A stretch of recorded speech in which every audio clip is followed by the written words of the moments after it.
Bonjour tout le monde. Donc aujourd'hui, on aborde une nouvelle section.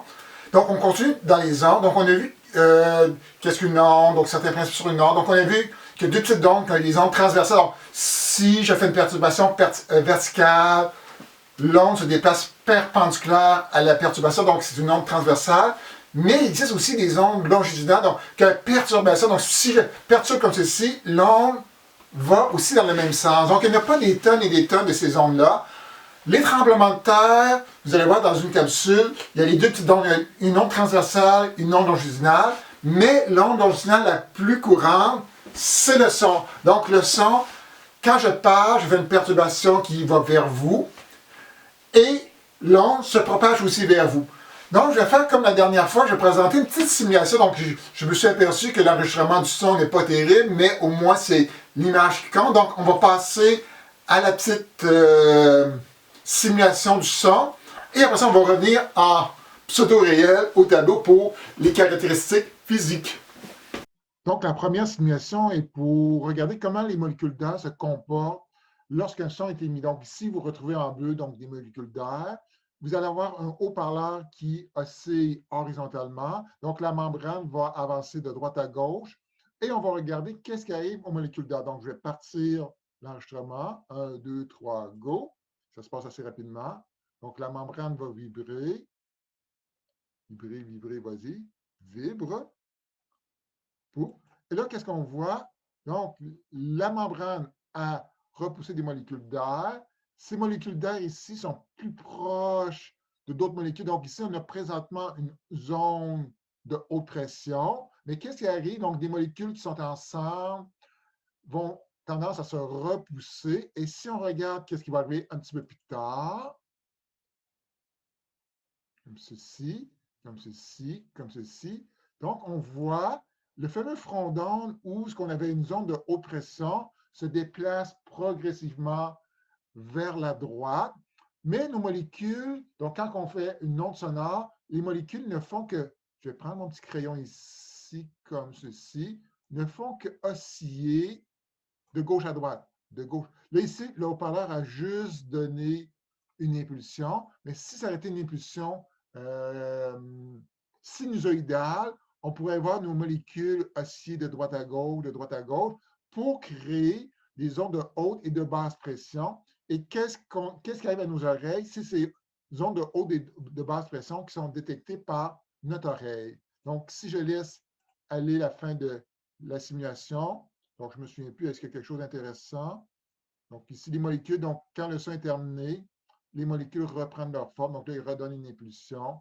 Et on voit comment la zone de haute pression se transmet du haut-parleur jusqu'à une oreille, par exemple. Donc ça, c'était la première simulation. Donc, je vais faire, la deuxième va embarquer sous peu. 1, 2, 3. Ah, merde, pas une annonce. Donc, je vais effacer mes dessins pendant ce temps-là. Ignorer l'annonce, parfait. Donc ici, c'est la même chose, mais là, on voit plus la propagation de l'onde dans l'espace. Donc, si on laisse aller donc ici, les ondes en bleu, c'est des ondes de haute pression. Les ondes les ondes en rouge, les ondes de haute pression. Donc, on voit que les molécules sont très proches l'une de l'autre. Et normalement, les ondes en bleu auraient des ondes de basse pression. Donc, si on laisse ça aller, donc c'est sûr, ça va super rapidement. Donc, on voit vraiment le son ou la zone, c'est plutôt la pression qui avance excusez, dans l'espace. Et on peut associer à à la façon dont l'onde est produite une forme sinusoïdale qui avance dans le temps. Donc, ça ressemble à une onde, c'est une onde progressive conventionnelle, sauf qu'au lieu que la perturbation qui est verticale donne une onde horizontale. Donc, ici, on a une perturbation horizontale qui donne une onde horizontale ici. Donc, si on laisse aller ça encore un petit peu une dernière fois. Donc, on voit vraiment comment l'onde sonore est produite par un haut-parleur. Donc, retour au monde réel, au monde du tableau. Donc, on a vu que le son, c'est une perturbation qui se propage dans l'espace. Et en fin de compte, qu'est-ce qui se propage? C'est une pression ou une différence de pression, c'est le bon mot, qui se propage dans l'espace. Donc, qu'est-ce qui arrive les molécules d'air vont osciller autour d'un point d'équilibre. Donc, c'est-à-dire que quand je parle, les molécules d'air n'arrivent pas dans vos oreilles. Donc, ils font juste vibrer légèrement autour d'un point d'équilibre. Donc, c'est sûr que cette vibration-là, c'est un mouvement harmonique sain. Donc, on peut le décrire comme on l'a fait pour les ondes progressives. Donc, c'est-à-dire que le déplacement, ici, je vais utiliser un A, j'ai changé d'idée en cours de route.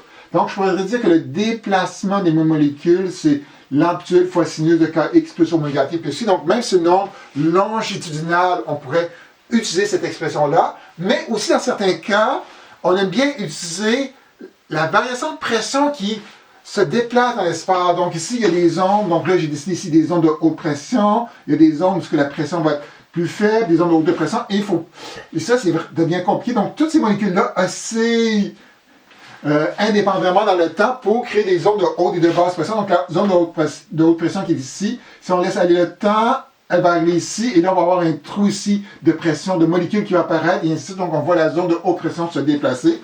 Donc on peut l'écrire comme la variation de pression qui est dans l'espace comme delta Pm, qui est l'amplitude de la pression fois sinus de Kx plus ou moins oméga t plus phi. Sauf que ces deux équations-là ne sont pas sur votre feuille de formule. Donc, on ne pose pas aussi de questions dans vos notes de cours, dans vos exercices, sur écrivez-moi l'équation qui décrit la propagation du temps, du son dans l'espace et le temps. Donc là, j'allais dire quelque chose d'assez bizarre, mais c'est pas grave. Pour continuer dans le même sujet, donc on a vu qu'une onde, peu importe que ce soit une onde progressive ou une onde sinusoïdale, la vitesse de l'onde va dépendre du milieu. Donc, ça va dépendre d'un facteur de rigidité. Donc, pour la corde, c'était la tension. Et un facteur d'inertie, c'était pour la corde la masse linéaire. Pour le son, ça va être aussi la même chose. Donc, il va y avoir un facteur d'élasticité. Et dépendant si on parle d'un solide ou de quelque chose qui est gazeux ou liquide. Donc, le terme du haut, ça peut s'appeler deux noms. Donc, des fois, pour les solides, ça s'appelle le module de rigidité. Donc, c'est un peu la difficulté à étirer un objet. Ou pour les gaz, souvent, on va appeler ça le module de compressibilité. Donc, là, je vais être complément aux notes de cours. Donc, pour les notes de cours, l'équation qui est donnée, c'est pour un solide. Donc, si j'avais un gaz, ça serait ici B qui s'appelle le module de compressibilité. Donc, c'est quoi? C'est si je prends un objet, que j'applique une différence de pression sur cet objet-là, je regarde quelle est la variation de volume qu'on obtient. Donc, pour une variation de pression, combien l'objet se compresse. Donc, ça veut dire que si j'ai un gaz, c'est sûr que le module de compressivité va être facile parce que c'est facile de comprimer un gaz, mais pour un liquide, c'est un petit peu plus difficile. Donc, ça va dépendre de la rigidité du milieu et ça va aussi dépendre de sa masse volumique. Donc, ρ, c'est la masse volumique ici. Masse volumique ici. Et tout ça, racine carrée de tout ça ici, volumique ici. Donc, ça donne une expression générale. Donc, si on connaissait les propriétés du milieu, donc on va vous donner le module de rigidité, on va vous donner la masse volumique. Donc, on est capable de trouver la vitesse du son dans l'acier, trouver la vitesse du son dans l'eau. On est capable de trouver la vitesse du son dans l'air à partir de ces propriétés-là. Or, ces propriétés-là aussi dépendent de la température. Donc, la masse volumique, surtout pour l'air, la masse volumique change avec la température et le module compressible légèrement. Donc, ici, nous, qu'est-ce qui va nous intéresser? C'est plutôt une équation qui va donner la vitesse du son. Parce qu'ici, on va supposer qu'on est toujours à pression atmosphérique, que la masse volumique de l'air est à peu près constante. Donc, on va juste regarder dans nos cas comment le son varie en fonction de la température. Et il y a une équation simple qui donne la vitesse du son en fonction de la température, qui dit que le son est égal à 20 racine de grand T, où T, c'est la température, et là c'est hyper important, en Kelvin. Donc si on est autour de 20 degrés Celsius, la vitesse du son est autour de 342 mètres par seconde. Donc souvent, on va vous indiquer, donc prenez la vitesse du son de 340, je pense qu'à 16 degrés Celsius, c'est 340, puis à 21 degrés Celsius de mémoire, là je vois à peu près de mémoire, donc à 21 degrés Celsius, la vitesse du son, c'est environ 343 mètres par seconde. Donc maintenant, on va passer à un phénomène avec le son qui s'appelle la résonance. Donc le phénomène de résonance, on l'a vu avec une corde. Donc qu'est-ce que c'est? Le phénomène de résonance, c'est deux ondes de même nature qui voyagent dans des sens opposés dans le même milieu. Donc par exemple, la corde, donc, je fais aussi ma corde, l'onde progresse vers la droite, frappe le bout de la corde et rebondit ici. Et vous avez deux ondes qui se déplacent dans des sens opposés. Et pour certaines fréquences, qu'est-ce qu'on obtient? Les deux ondes vont s'additionner pour donner un phénomène de résonance. Donc, dans la majorité des cas, si j'ai des fréquences quelconques, ça va donner presque, la corde va presque rester horizontalement. Donc, des fois, il va y avoir des petits soubresauts, mais elle va presque rester horizontalement. Mais pour certaines fréquences précises, là, on va avoir une corde qui va prendre une forme particulière, qui sera une onde stationnaire comme ceci. Donc là, j'ai dessiné le premier mode. Donc, on peut avoir le deuxième mode, troisième mode, quatrième mode qui apparaît par la suite. Donc, dans les instruments avant, on avait exactement le même phénomène. Donc ici, là, je vais juste dessiner un tuyau ouvert. Donc, supposons, bon, c'est une flûte. Donc, supposons que vous créez ici, supposons avec du saxophone, bon, une clarinette. Je fais vibrer la hanche de la clarinette. Donc, j'ai une onde sonore qui se propage ici, mais en arrivant au bout, qu'est-ce qui va arriver? Oh! Même si ça reste à cause que là, j'ai mieux fermé, mieux qui devient super grand par la suite, une partie de l'onde qui va arriver ici, comme ceci, va rebondir dans l'autre sens, et comme j'ai une partie qui rebondit, puis j'ai une partie qui s'en va comme ceci, j'ai deux ondes de sens opposés qui vont s'additionner, et pour certaines fréquences, on va entendre un son vraiment très intense qui apparaît. Donc ici, vous avez peut-être, j'espère que, en tout cas, pas fait la même expérience avec moi avec la même bouteille.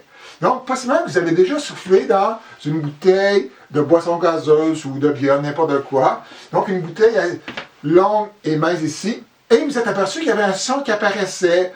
Donc ici, ce son-là va dépendre du niveau de la hauteur ici. Donc, en soufflant, moi, je génère une série de longueurs d'onde. Donc, je n'ai pas juste une longueur d'onde, j'ai une plage de longueur d'onde. Et juste certaines longueurs d'onde vont donner un son particulier. Donc, si je souffle dans ma bouteille présentement, oh, j'entends un son assez aigu. Et là, je vais boire ma bouteille.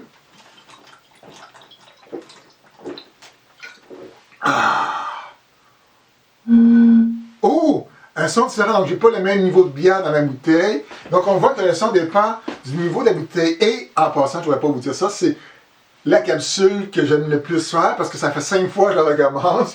Donc c'est vraiment intéressant de faire cette capsule-là. Donc on voit qu'ici, il y a moyen d'avoir vraiment une onde stationnaire. Donc en soufflant dans ma bouteille, dépendant. Oh, je vais reprendre une petite gorgée.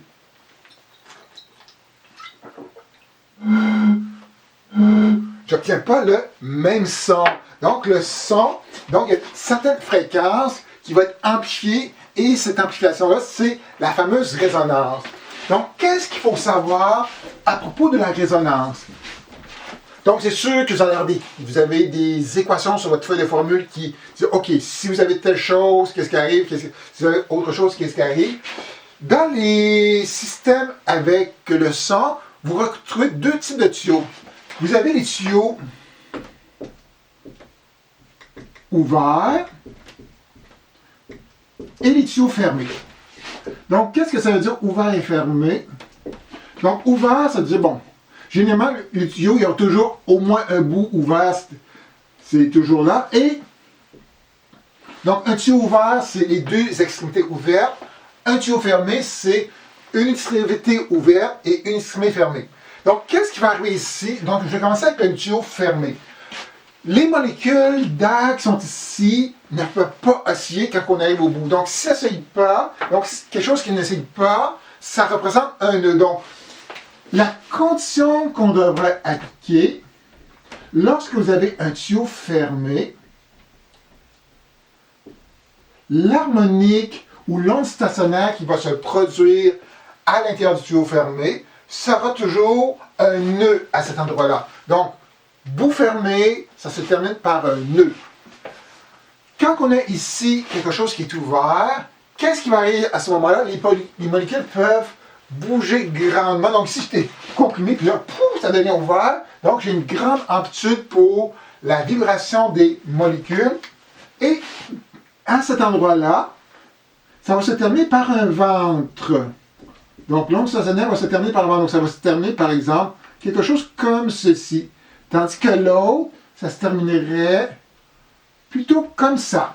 Donc avec ça, théoriquement, on est en mesure de faire toute la mathématique là-dessus, mais on va vraiment, donc je vais détailler un petit peu plus pour le reste de la mathématique sur tuyau ouvert et tuyau fermé. Donc maintenant, on va essayer de décrire la mathématique. On va décrire le phénomène visuellement, et après, avec ce phénomène-là décrit visuellement, on va trouver les équations qui s'y rapportent. Donc, je vais commencer avec le tuyau ouvert. Donc, tuyau ouvert, c'est-à-dire ouvert aux deux extrémités. Donc, on a vu tantôt que si on a une extrémité ouverte, ça doit se terminer par un ventre. Et la distance entre deux nœuds ou deux ventes consécutives, c'est une demi-longueur d'onde. Donc ici, il faut qu'à ce bout-là, j'ai un ventre, à ce bout-là que j'ai un ventre, et j'ai le moins de nœuds possible. Donc, le premier système de vibration qu'on va retrouver dans ce tuyau ouvert-ouvert, ça va ressembler à ceci. Donc, vous avez un ventre du côté droit, un ventre du côté gauche, et lorsqu'on part d'un ventre à un ventre ou d'un nœud à un nœud, on a une distance de lambda sur 2 qui apparaît ici. Donc, le premier mode de vibration sera donné par quoi? Donc, c'est que la longueur est égale à lambda sur 2. Donc, lambda du premier mode serait égal à 2L. Donc, ça, c'est notre premier mode de vibration. Maintenant, si on passe au deuxième mode, donc quand on passe au mode suivant, on a un nœud de plus qui apparaît. Donc, il faut garder ventre et ventre. Mais là, si j'avais un nœud, maintenant, je vais être rendu avec deux nœuds. Donc, la forme va ressembler à quelque chose comme ceci, comme ça, comme ça, comme ça, comme ceci et comme ceci. Donc, on sait que d'un nœud à un nœud, il y a lambda sur 2 ici. Ici, on est d'un nœud à un ventre, donc on est à la moitié d'un demi-cycle. Donc, on sera à lambda sur 4 ici. Lambda sur 4 ici. Ou encore, on a pu dire, bon, si ça c'était lambda sur 2, donc du nœud jusqu'au ventre, on irait lambda sur 4. Donc, un quart plus un quart plus un quart plus un quart plus une demi, ça donne 1. Donc, c'est que la longueur du tuyau correspond à la longueur d'onde. C'est-à-dire que lambda du deuxième mode serait égal à L ici. Maintenant, passons au troisième mode. Donc, le troisième mode, donc c'est la même chose. Donc, je dois rajouter un nœud de plus et je dois terminer avec ventre et ventre ici. Et qu'est-ce que ça va donner? Ça va donner quelque chose comme ceci. Donc, c'est sûr que mon dessin n'est pas terrible. Bon, c'est pas si pire. Comme ça. Bon, comme ça. Et comme ceci. Donc, je termine avec ventre, ventre. Donc, qu'est-ce qu'on a ici? Donc, ici, on a un quart de lambda. D'ici, ici, on a une demi. D'ici, ici, on a encore une demi. Et ici, il y a un quart. Donc, un quart plus un quart, ça fait une demi, plus une demi, plus une demi, ça donne 3 demi. Donc, c'est que L est égal à 3 lambda sur 2, ou lambda du troisième mode est égal à 2L sur 3 ici. Donc, là, on peut généraliser une équation dans ce cas-là. Donc, on voit ici, on a 2L, et si je multiplie par 2 sur 2 ici, donc ça reste 1. Donc, le facteur 2L apparaît partout. Donc, c'est que peu importe le mode, donc lambda du mode L serait égal à 2L sur N, où L, c'est le mode, mais ça s'appelle l'harmonique. Donc, ici, N est un entier positif. Ici, tous les entiers positifs sont possibles. Donc, 1, 2, 3, 4, 5, 6 sont possibles. Mais souvent, comme tantôt, donc qu'est-ce qu'on a? On n'a pas vu la longueur d'onde, on a entendu le son. Donc, il y a moyen de transformer cette relation-là en fonction de la fréquence.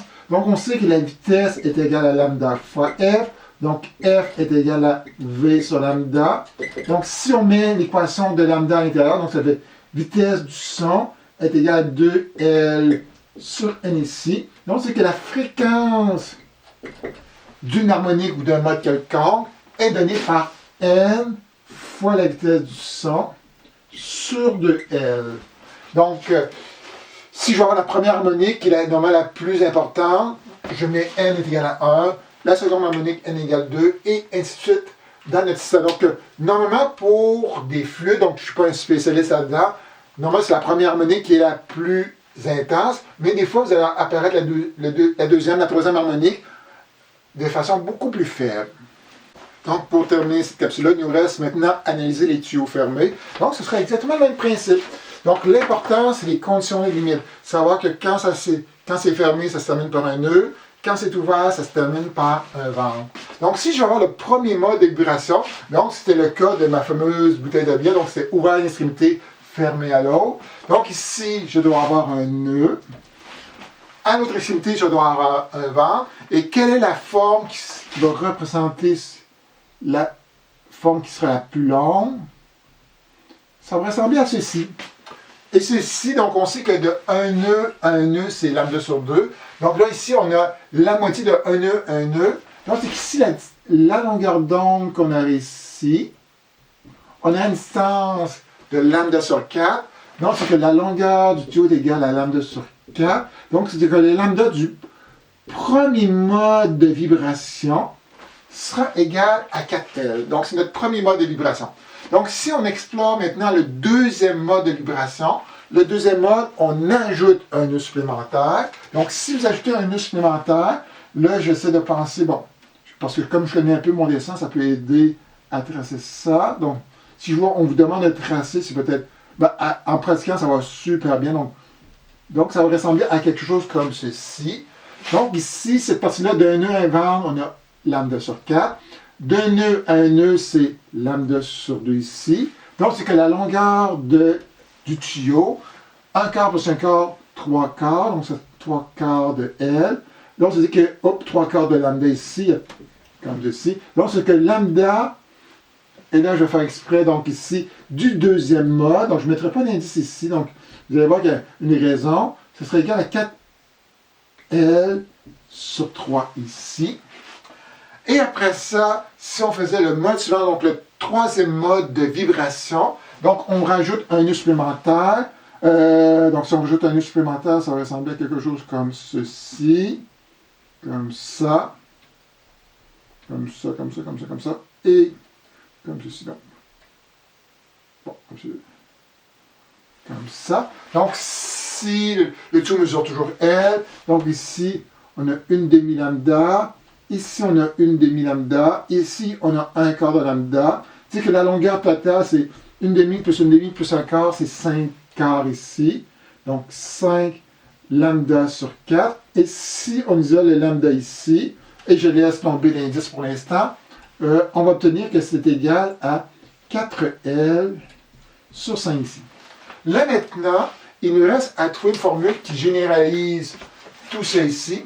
Et là, quand on regarde nos lambda, là, 4L, 4L, 4L. Donc ici, les L,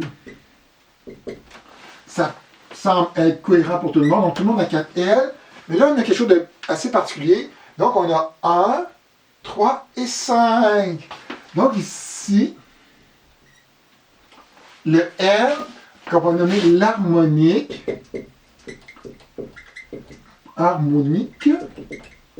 pour les tuyaux fermés, il y a juste les harmoniques impaires qui existent. Donc, 1, 5, 3, 7, 9, et ainsi de suite.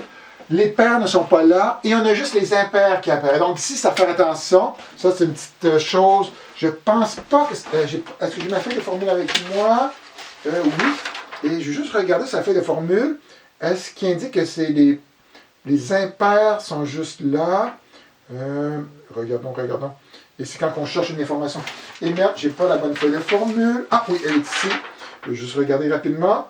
J'aurais dû me préparer. Eh bien non! Donc ici, on ne donne pas cette information-là. Donc il faut savoir que quand c'est des tuyaux fermés, il y a juste les impairs qui existent, juste les harmoniques impaires. Donc, le deuxième mode, donc la deuxième façon de faire vibrer le tuyau, c'est n égale 3. Le troisième mode, c'est n égale 5. Donc, faire attention à ça. Et si on fait la même chose que tantôt, donc nous, qu'est-ce qui nous intéresse, c'est plutôt la fréquence. Donc, la fréquence égale à V sur lambda. Donc, lambda, c'est 4L sur n ici. Donc, ça veut dire que c'est NV sur 4L qui vont donner les fréquences de résonance dans les tuyaux. Donc, les fréquences qui seront amplifiées dû au phénomène que l'onde rebondit et que l'onde qui rebondit s'additionne de façon constructive pour donner quelque chose de plus important. Donc, avec ça, ça termine cette capsule-là sur la résonance que j'ai eu vraiment le fun à faire avec vous. Donc, je vais vous dire au revoir. Yo!